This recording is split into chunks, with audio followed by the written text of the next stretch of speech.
네, 오늘도 네 분과 함께하겠습니다. 김복준 한국범죄학연구소 연구위원, 김윤희 프로파일러, 이경민 변호사, 그리고 김단비 취재팀장과 함께합니다. 어서 오세요. 안녕하세요. 네, 여성 홀로 사는 집을 노리는 범죄가 참 많습니다. 얼마나 심각한지 먼저 그 현장으로 한번 가보겠습니다. 지난 5월 서울 신림동의 한 빌라, 한 남성이 여성을 뒤쫓아 침입을 시도하는데요. 많은 이들에게 충격을 준 신림동 성폭행 미수 사건 이후에도 비슷한 범죄가 잇따르고 있습니다.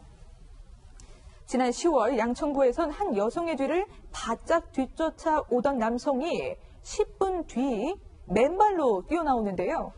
여성을 따라 집에 들어갔다가 다른 가족들이 쫓아오자 주랭랑을 치고 있는 모습입니다. 지난달 2일 새벽엔 한 남성이 아예 담벼락으로 들어가 여성 집의 창문을 열고 들어가도 되냐 묻는 사건까지 있었다고 합니다. 네, 이 밖에도 정말 여러 사건이 많은데 저희가 다 보여드리진 못하고 있습니다.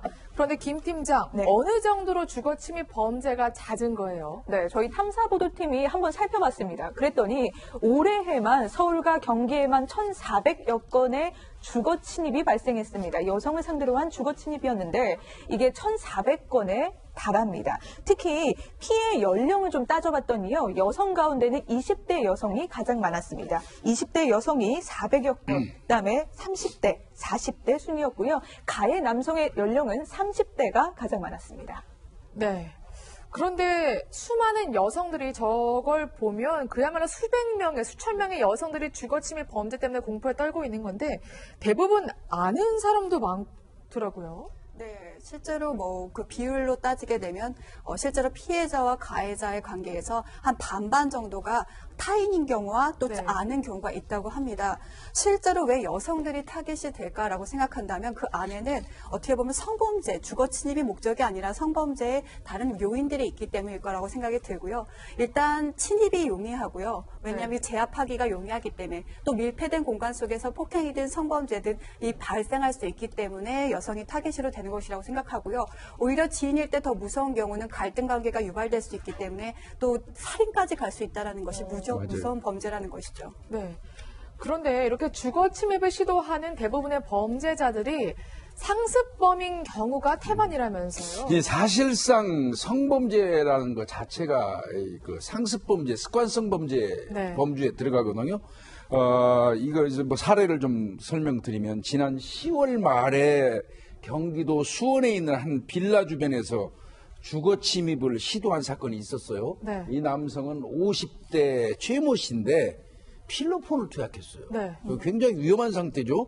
필로폰을 투약한 채 이 빌라 주변을 배회하다가 그 여성 대문을 열어달라고 흔들고 이 주거 침입을 시도하다가 이제 그 거부하고 또 그러니까 불편하게 이제 화단에 잠복한 거죠. 이를테면 본인 입장에서 숨어 있다가 경찰이 잡혔는데 이 사람 나중에 추가 조사를 해보니까 2주 전에도 그 근처에 사는 그 홀로 사는 여성 집에 침입을 시도했던 그런 사례가 있던 상습범이었습니다. 네, 그렇기 때문에 피해를 당한 여성은 또다시 범죄의 표적이 될까봐 그 트라우마 속에 살고 있었는데요. 저희가 직접 인터뷰를 했습니다. 들어보시죠. 그리고 제가 보는 거예요, 사람이.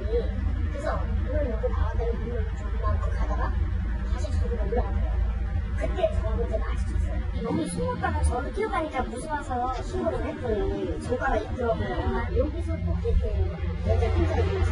그런데 자꾸 생각이 이제 선생님 그 사람 풀어주면 여기 와서 너도 아니까. 네.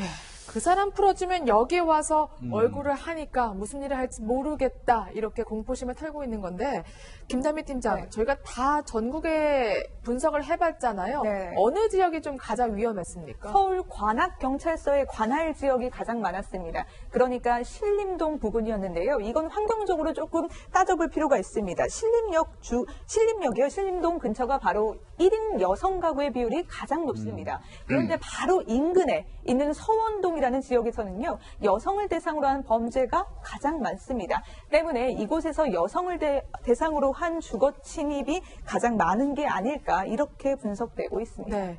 수원 장안구도 그만큼 취약 지역이라고 지금 확인이 됐는데 위원님 그런 취약한 장소에 좀 특징이 있을까요? 일단은 그런 장소는 여성들이 주로 기거하는 원룸촌이라는 그런 네. 공통적인 특성이 있고요. 그 다음에 비교적 그 지역을 가보면 사실 좀 어둡고 좁은 이 골목길로 이렇게 네. 미로처럼 형성돼 있는 그런 주거 환경이 있어요. 이거는 아마 예방을 하는 데 있어서도 착안해야 될 사항일 겁니다. 그래, 뭐 경찰들이 수차례 강화한다든지 그런 게 필요하겠군요. 네, 그렇습니다. 근데 사실 이 주거 침입 범죄가 성범죄 의도가 있는 것으로 추정이 되지만 사실 성범죄 의도가 있다고 해서 처벌하기가 굉장히 어렵다고 합니다. 처벌은커녕 조사하기도 굉장히 힘들다고 하는데 그 이유가 그냥 남성이 다른 핑계를 대면 나는 그런 성범죄 의도가 없었어요라고 다른 핑계를 대면 풀어줄 수밖에 없다면서요. 네, 사실 이게 실제로 있었던 사례인데요.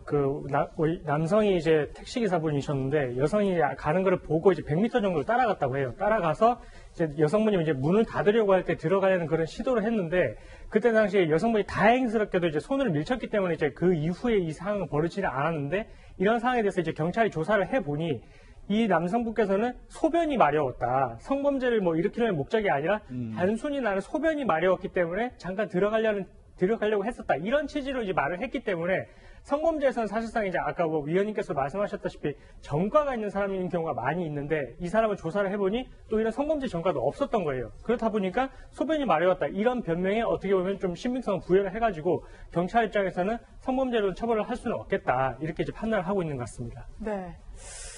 저희가 방금 본 CG 다시 한번 볼까요? 저희가 최근 사례에서 남성들이 댔던 핑계들을 종합해 본 겁니다. 화장실이 급해서 따라갔다. 변호사님 설명해 주셨고요. 내가 극단적인 선택을 위해서 아무 집이나 들어갔다. 이런 말도 안 되는 핑계를 대기도 하고 술이 취해서 사실 기억 안 난다. 이렇게 딱 잡아대기도 합니다. 그러면 경찰 입장에서도 네. 그냥 풀어줄 수밖에 없는 거죠?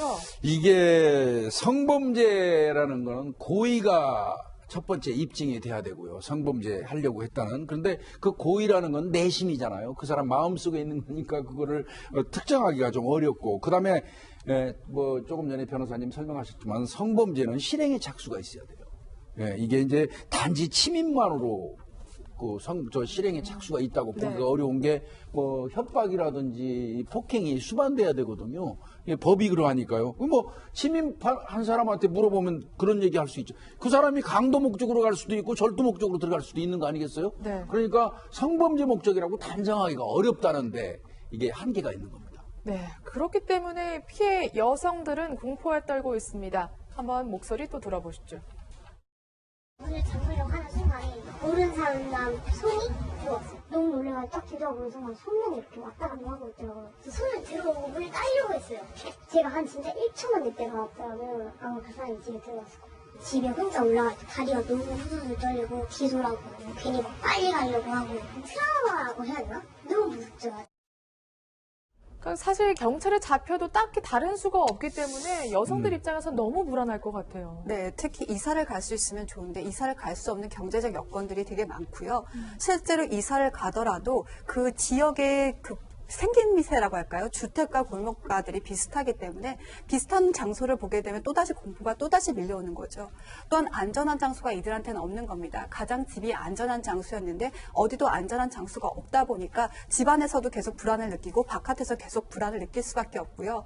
또한 이런 경우는 처벌이 굉장히 약합니다. 그렇기 때문에 이 사람들이 다시 나왔을 때 자신을 다시 쫓아오는 것은 아닐까, 수사 과정 중에 자신의 정보가 흘러 들어간 건 아닐까라는 공포 속에서 계속 연장 속에서 살 수밖에 없는 거죠. 네. 그렇다 보니까 변호사님, 주거 침입으로만 처벌을 하면 거의 뭐 벌금형, 많이 받아봤자 뭐 집행유예 정도라면서요. 네, 이게 지금 형법상에 이제 주거 침입죄로만 처벌을 하게 됐을 경우에는 지금 3년 이하의 징역 또는 500만 원 이하의 벌금이 되거든요. 근데 물론 이제 성폭력 범죄 처벌 등에 관한 특례법에서 주거 침입 이후에 강제추행으로 나가든지 아니면 강간으로 나아갔을 경우에는 뭐 5년 이상의 징역 또는 무기징역에까지 처벌을 하는 규정을 두고는 있습니다. 두고는 있지만 다만 이제 주거 침입으로만, 그러니까 내가 이제 성범죄를 하려는 그런 고의가 있었는지 여부가 만약에 입증이 되지 않았을 때에는 성범죄로는 처벌을 할 수 없기 때문에 단순 주거 침입죄로밖에 처벌을 할 수밖에 없고, 그렇게 됐을 때는 성범죄로 처벌을 했을 때보다는 상대적으로 아주 경미한 처벌을 받게 되는 결과가 되기 때문에 이 처벌에 있어서 분명히 논란이 지금 있는 것입니다. 네. 위원님, 그럼 대책이 정말 예. 빨리 마련돼야 되겠는데요. 예, 아마 이런 부분을 이제 경찰에서 이제 뭐 심각하게 보고 범죄 예방 환경 설계라는 거를 좀 네. 착안을 했어요. 이제 이른바 이제 셉테드라고 얘기를 하는데요. 1970년대 미국에서부터 나오기 시작한 겁니다. 범죄 예방 목적 디자인이라고 이제 생각하시면 되는데, 이를테면 담장 같은 거를 전부 다 노란색으로 칠해버리는 거예요. 범죄는 밝은 곳에서 비교적 일어나지 않거든요. 거기다가 CCTV 같은 거를 많이 설치한다든지, 아니면 가로등을 많이 놓는다든지, 유사시에 쓸 수 있는 비상벨을 요소요소에 누를 수 있도록 한다든지, 뭐 이런 그 셉테드 기법을 지금 많이 하고 있는 것 같고요. 지금 하나 각광받고 시범적으로 하고 있는 게 있어요. 어두운 골목, 아까 제가 미로송 얘기했잖아요. 차라리 그 담을 허물어버리는 거예요. 아예 담을 없애버려가지고 오히려 그쪽을 여러 사람들이 눈으로 감시하기 편하도록 담을 허물어서 자연스러운 이 감시 유도 체계, 예, 이제 이런 거를 하는데 국내 최초로 지금 하고 있습니다. 부천시 고강동하고 심곡동 주택단지에다가 지금 시범 케이스로 하고 있는데 이게 어느 정도 효과를 바라면 아마 이거는 그 전체에다가 적용이 될 것 같습니다. 네, 알겠습니다. 그럼 바로 다음 사건으로 넘어가 보시죠.